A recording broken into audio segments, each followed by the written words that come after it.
Hello guys, स्वागत है आप लोगों का आपके के चैनल दापोस लर्निंग पर। बोर्ड एग्ज़ाम होने वाले हैं तो तैयारी जमकर होनी चाहिए। तो चलिए आज हम लोग करने वाले हैं क्लास 12 हिंदी का चैप्टर 3। तो समय बर्बाद न करते हुए आगे बढ़ते हैं और पाठ के बारे में ब्रीफली जानते हैं। इस पाठ में कुंवर नारायण की 2 कविताएं ली गई है। पहली है कविता के बहाने, जो इन दिनों संग्रह से ली गई है। उनकी एक कविता संग्रह है जिसका नाम है इन दिनों। उसी एक संग्रह से ये कविता ली गई है, कविता के बहाने। इस कविता में कवि कहता है कि चिड़िया की उड़ान की एक सीमा है। इसी तरह से कविता में और भी बहुत सारे उदाहरण दिए गए हैं, लेकिन बच्चे के सपने असीम होते हैं। बच्चों के खेल में किसी प्रकार की सीमा नहीं होती, ये इस कविता में बताया गया है। दूसरी कविता है बात सीधी थी पर, जो कोई दूसरा नहीं संग्रह में संकलित है। हर बात के लिए कुछ शब्द नियत होते हैं, जैसे कुछ शब्द क्रिकेट में ही यूज किए जाते हैं, जैसे pitch, LBW, catch out, clean bowled. ठीक वैसे ही हर पेज के लिए एक निश्चित खांचा होता है। तो इस पाठ के MCQ का पहला प्रश्न है, कविता के बहाने कविता के रचनाकार हैं। तो यहाँ पर ऑप्शन नहीं दे रही हूँ मैं, सिर्फ उत्तर करेंगे, जिससे हमारे समय की भी बचत होगी। तो कविता के बहाने कविता के रचनाकार हैं, कौन है? कुंवर नारायण। तो सही उत्तर है घ, कुंवर नारायण इस कविता के कवि हैं। दूसरा प्रश्न है, कविता किसके बहाने एक उड़ान है? तो कविता चिड़िया के बहाने एक उड़ान है। सही उत्तर है ग, चिड़िया के बहाने एक उड़ान है। तीसरा प्रश्न है, कविता फूलों के बहाने क्या है? तो जब फूल खिलते हैं तो उसका मुरझाना भी निश्चित होता है कि फूल खिला है तो आज न कल तो वो मुरझाएगा ही मुरझाएगा। तो कविता फूलों के बहाने खिलना है। जिस तरह से फूल खिलते हैं उसी तरह से जब कवि कविता की रचना करता है तो वो खिलता है। उसके विचार, उसके भाव, उसके संवाद कविता के रूप में खिल जाते हैं। तो कविता फूलों के बहाने क्या है? सही उत्तर है ख, खिलना। चौथा प्रश्न है, कविता किसके बहाने खेल रही थी? तो कविता किसके बहाने से खेल रही थी? बच्चे के बहाने खेल रही थी। कविता एक खेल है बच्चों के बहाने। बाहर भीतर यह घर वह घर, सब घर एक कर देने के माने बच्चा ही जाने। तो सही उत्तर है क, बच्चे के बहाने कविता खेल रही थी। पांचवा प्रश्न है, सब घर एक कर देने का आशय है। सब घर एक कर देने का मतलब क्या है? भेदभाव खत्म कर देना। सभी घर बच्चे के लिए एक जैसे ही होते हैं। क्या अपना घर, क्या दूसरे का घर, है ना? वो हर जगह अपनी उपस्थिति दर्ज करा देते हैं, या शैतानी करना हो या कुछ भी। तो सही उत्तर है क, भेदभाव नहीं रखना। छठा प्रश्न है, बात सीधी थी पर कविता के कवि हैं। तो इस कविता के भी कवि हैं कुंवर नारायण। तो सही उत्तर है ख, कुंवर नारायण। सातवां प्रश्न है, सीधी सी बात किसके चक्कर में फंस गई? तो सीधी सी बात भाषा के चक्कर में फंस गई। तो सही उत्तर है घ, भाषा के चक्कर में एक सीधी सी बात फंस गई। बात सीधी थी पर एक बार भाषा के चक्कर में जरा टेढ़ी फंस गई, है ना कविता में।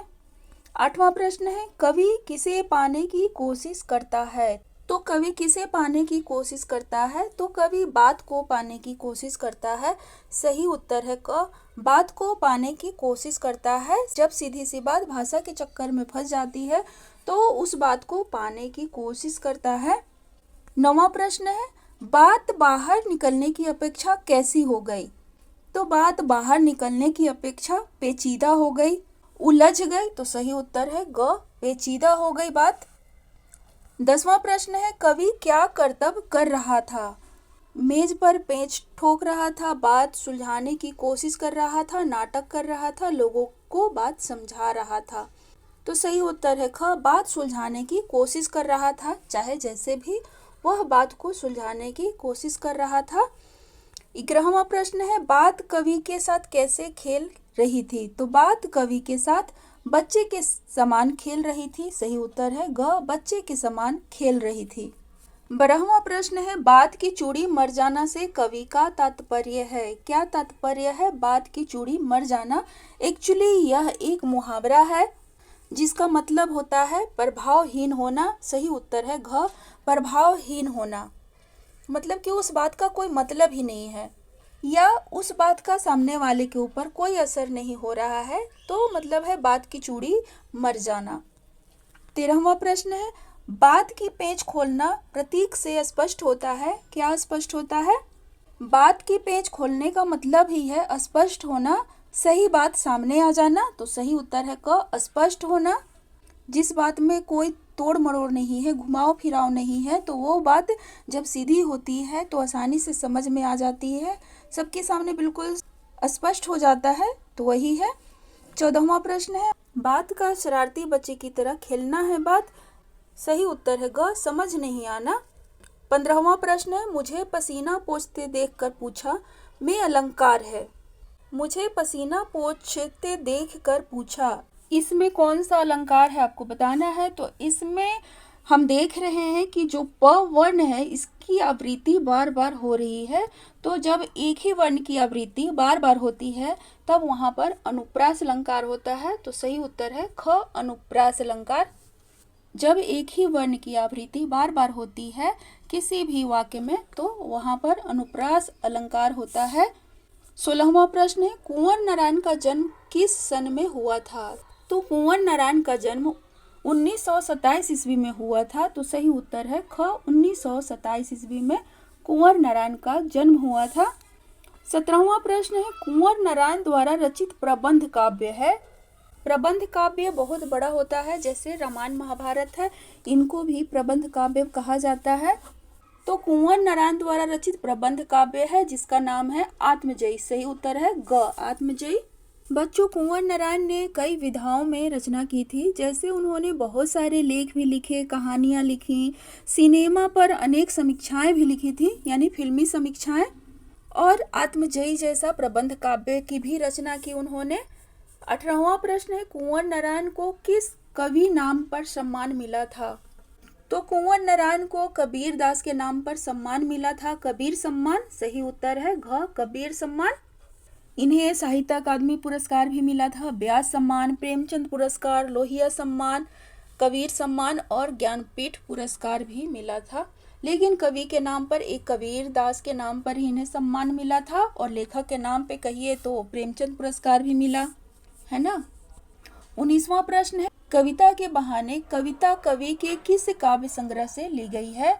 तो मैंने आपको पहले ही बताया है, कविता के बहाने कविता इन दिनों कविता संग्रह से ली गई है। तो सही उत्तर है क, इन दिनों कविता संग्रह से ली गई है। 20वां प्रश्न है, बात सीधी थी पर कविता कवि के किस काव्य संग्रह से ली गई है। तो इसका उत्तर भी आप आसानी से दे सकते हैं। बात सीधी थी पर कविता उनकी एक कविता संग्रह है, कोई दूसरा नहीं, उससे ली गई है। तो सही उत्तर है ख, कोई दूसरा नहीं। ओके, आगे बढ़ते हैं। कविता किसका खेल है। तो कविता शब्दों का खेल है। सही उत्तर है ग, शब्दों का खेल है। अच्छे अच्छे शब्द रूपी अलंकार से कविता को सजाया जाता है, तो कविता शब्दों का खेल है ना। 22वां प्रश्न है, बात सीधी थी पर में किसकी सहजता की बात कही गई है।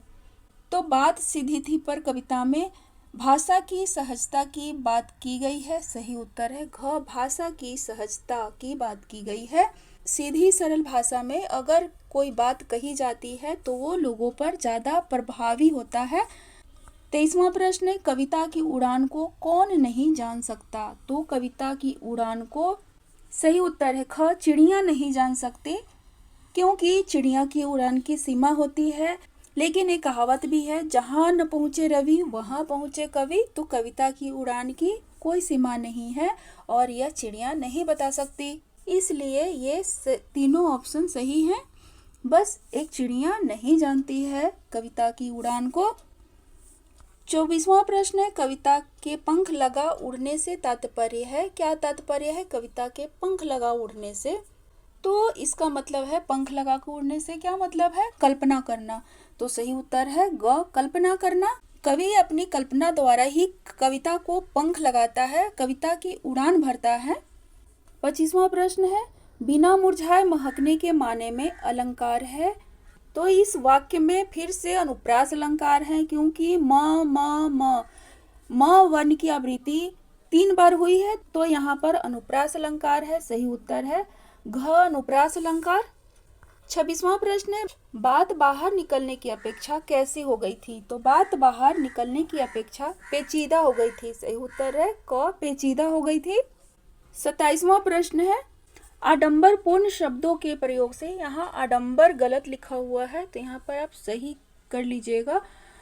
तो यह और माला भी नहीं, यहाँ पे कविता होनी चाहिए। आडंबर पूर्ण शब्दों के प्रयोग से कविता कैसी हो जाती है। तो कविता अस्पष्ट हो जाती है। सही उत्तर है क अस्पष्ट हो जाती है। अगला प्रश्न है, बात सीधी थी पर में कवि ने किस पर बल दिया है। बात सीधी थी पर कविता में कवि ने भाषा की सहजता पर बल दिया है। तो सही उत्तर है घ भाषा की सहजता पर बल दिया है। अगला प्रश्न है, अच्छी कविता का बनना सही बात का सही किससे जुड़ना है।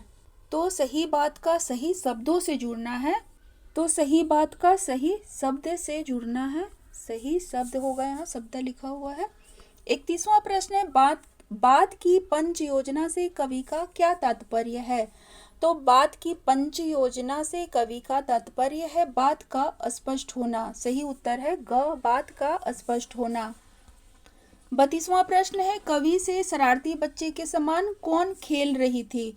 तो कवि से शरारती बच्चे के समान, तो यहाँ पर एक ऑप्शन छूटा हुआ है, क नंबर में होगा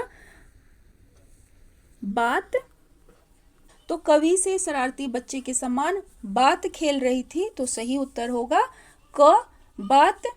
33वां प्रश्न है, भाषा के साथ साथ बात कैसी होती चली गई। तो भाषा के साथ साथ बात पेचीदा होती चली गई। सही उत्तर है ग पेचीदा होती चली गई। 34वां प्रश्न है, भाषा के क्या करने से बात और अधिक पेचीदा हो गई। तो भाषा को तोड़ने मरोड़ने से बात अधिक पेचीदा हो गई, उलटने पलटने से, घुमाने फिराने से और उपर्युक्त सभी। तो इसमें सभी ऑप्शन सही है, तो उत्तर होगा घ उपर्युक्त सभी। क्योंकि बात को समझने की कोशिश में कवि ने भाषा को उल्टा पलटा, तोड़ा मरोड़ा, घुमाया फिराया, इससे बात सुलझी तो नहीं लेकिन वह और पेचीदा हो गई। तो सही उत्तर है घ उपर्युक्त सभी। 35वां प्रश्न है, बात कवि के साथ किसके समान खेल रही थी। तो बात कवि के साथ बच्चे की तरह खेल रही थी। सही उत्तर है ग बच्चे के समान खेल रही थी।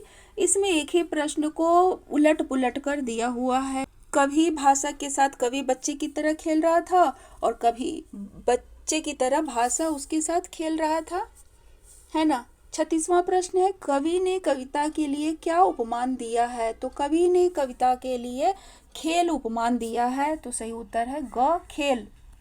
37वां प्रश्न है, बात जरा टेढ़ी फंसने का मूल कारण क्या है। तो बात के फंसने का मूल कारण है अर्थवाद। सही उत्तर है ख अर्थवाद। टेढ़ी फंसने का मतलब यह है कि अगर किसी बात का आप उल्टा पुल्टा मतलब निकालेंगे, गलत मतलब निकालेंगे, तो जो बात का मतलब है वो तो बतंगड़ ही बन जाएगा, है ना। 38वां प्रश्न है, बिना मुरझाए क्या महकती है। तो बिना मुरझाए कविता महकती है। सही उत्तर है क कविता महकती है, क्योंकि जो फूल है वो कुछ टाइम के लिए ही महकता है लेकिन कविता हमेशा महकती रहती है। तो यह था कविता के बहाने कविता और बात सीधी थी पर का MCQ प्रश्न उत्तर। अगर वीडियो आपको अच्छा लगा तो इसे लाइक कर दीजिए। चैनल पर पहली बार आए हैं तो सब्सक्राइब जरूर कीजिए, क्योंकि मैं इसी तरह की वीडियोज लाती रहती हूँ। और कमेंट्स करके बताइए कि वीडियो आपको कैसा लगा। तो थैंक यू सो मच।